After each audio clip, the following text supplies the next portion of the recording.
If the priority had been reaching a 9th straight NBA Finals, it had to be go to Philadelphia. If he thinks he's the first or second best player, good luck with that, Houston. They stuck with Gronk for this year if they're going to continue to have Super Bowl aspirations.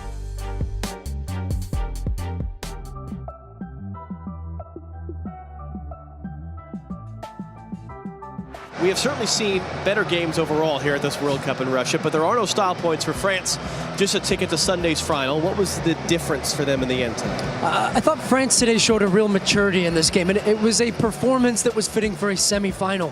It wasn't this counter-attacking style. It wasn't them opening themselves up, but when they needed to, they defended well. I thought Belgium were poor tonight.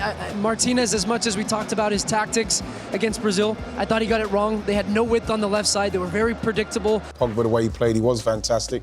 We know what you're going to get out of Kante, but we've still got more to come from Mbappe and Griezmann, and the way Giroud played coming up against, maybe if it is England, he'll be happy to play against that kind of defence. So you feel that there's a lot more to come from France, and they won't be bothered who they play. I think France would fear anyone now.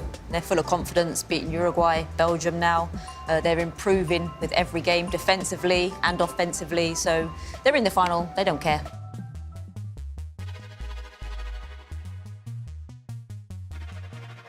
I don't think in the end that LeBron ever really, truly, heart-to-heart considered going to Philadelphia. In the end, this decision was about his priorities as he enters his 16th NBA season. If the priority had been reaching a 9th straight NBA Finals, there is no doubt what this decision had to be. It had to be go to Philadelphia. He trusts Magic. He trusts Rob Pelinka that they're going to be able to surround him with the pieces he needs to not only go out and compete, but to win a title. So I absolutely believe the Sixers were in the running, but it just came down to lifestyle and fit. He felt moving forward, the Lakers would present the better chance for him to win a title. I'm all for the challenge of him going to the Lakers, knowing what he's up against. Right. There's legends being hung. I mean, jerseys are hung and statues out front. To be able to go to a team like that and say, you know what, I want to challenge myself in the West to try to do this, I think says a lot about him. Now, again, it was a dual situation. It was lifestyle, but it was also professional. I think that the Lakers, for him, always made the most sense because it was the opportunity to resurrect basketball in LA, win a championship, put himself in the Magic, Kareem, that type of stratosphere. Elgin Baylor, Jerry West, Kobe. Yeah, exactly. And the fact that Philadelphia was a little bit rudderless in the front office, to me, not that important because Brett Brown was kind of the trigger man, and they have ownership. And I never really thought that from a basketball perspective, the Sixers were a great fit. LeBron knew, no matter if they got Kawhi or not, that he obviously knew Paul George wasn't going there when he signed. Paul George already re-signed.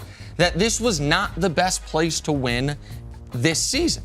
If LeBron wanted to be mercenary LeBron and sign a one-year deal with Houston or with Philly and then potentially make another decision next year, do another short-term contract, there were places he could go that would be an easier path back to the NBA Finals. The 76ers general manager, at this point with the talented roster that they have, they should have moved on. He shouldn't be sitting there talking about, you know something? The girl gave me a kiss on the cheek and we was getting ready to start going steady. But she wasn't even thinking about that. She was just trying to be polite. So I think it's really irrelevant who was second, who was third, and who was fourth.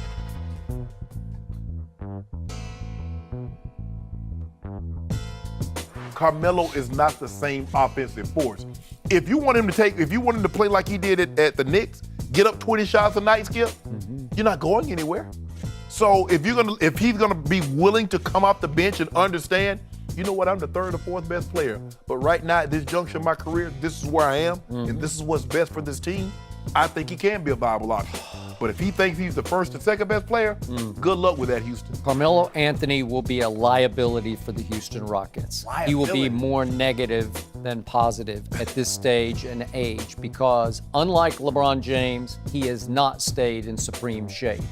His body is still the same body that he was dragging around in New York, and he never quite got back in any kind of shape. He plays little to no defense, and he's nothing but a spot-up shooter. He's going to be, for the first time in his basketball career, being teamed with a guy that he, I don't want to say looks up to, but that he looks even eye to eye with, and that he has such respect for in Chris Paul if he does go to Houston.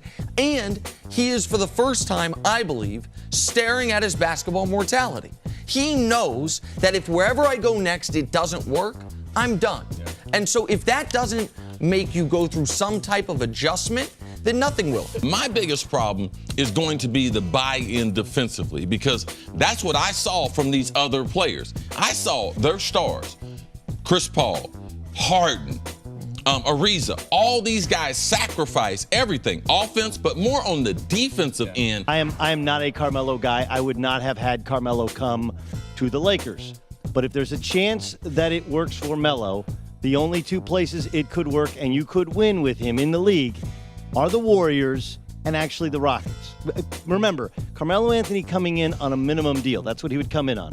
On a minimum deal is completely different than Carmelo Anthony making $27 million. Daryl Morey runs the Rockets. He's an analytical whiz. He's on the forefront of analytics. Melo's no longer an elite analytic player. I know. And of the 82 forwards in the league, he's 72nd in defense for forwards. I think Houston's going to sign him. Are you going to be brutally honest with Carmelo when he comes in and says, this is your role? You got to do it. You have to do it from day one and say, you're going to play 20, 25 minutes, whether that's coming off the bench or whatever it is. You got to be honest. Second, Carmelo, and this is so hard, Colin, for a player of his caliber as he gets older. When he looks in the mirror, who does he see? Does he see Carmelo from 10 years ago? Or does he see Carmelo from today?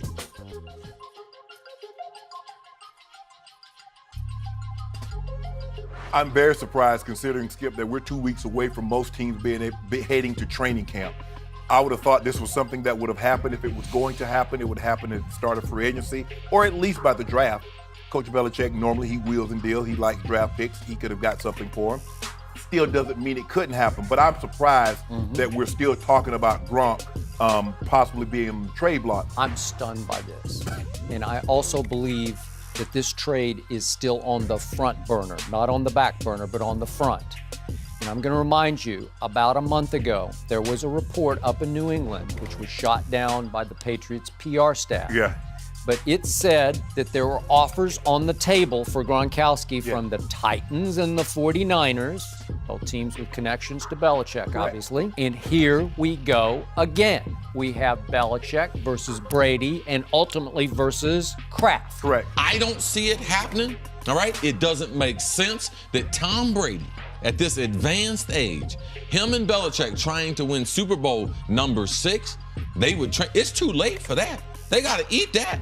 They stuck with Gronk for this year if they're going to continue to have Super Bowl aspirations. Because if they do trade him, they will be off the books as far as me making it to Super Bowl 53 in Atlanta. Some people watch and they're like, man, Belichick's always done stuff like this. Cuts Lawyer and Malloy 2 weeks before the start of the season. He doesn't bring back Deion Branch after he wins Super Bowl MVP. That trades Randy Moss as soon as he starts to talk a little bit. Like, this would be different. Even it's different than trading Cooks, because he traded Cooks before, he knew how old Tom Brady was, but he traded Cooks before the draft when he knew he could use that draft pick to maybe replace their left tackle, who they lost in free agency.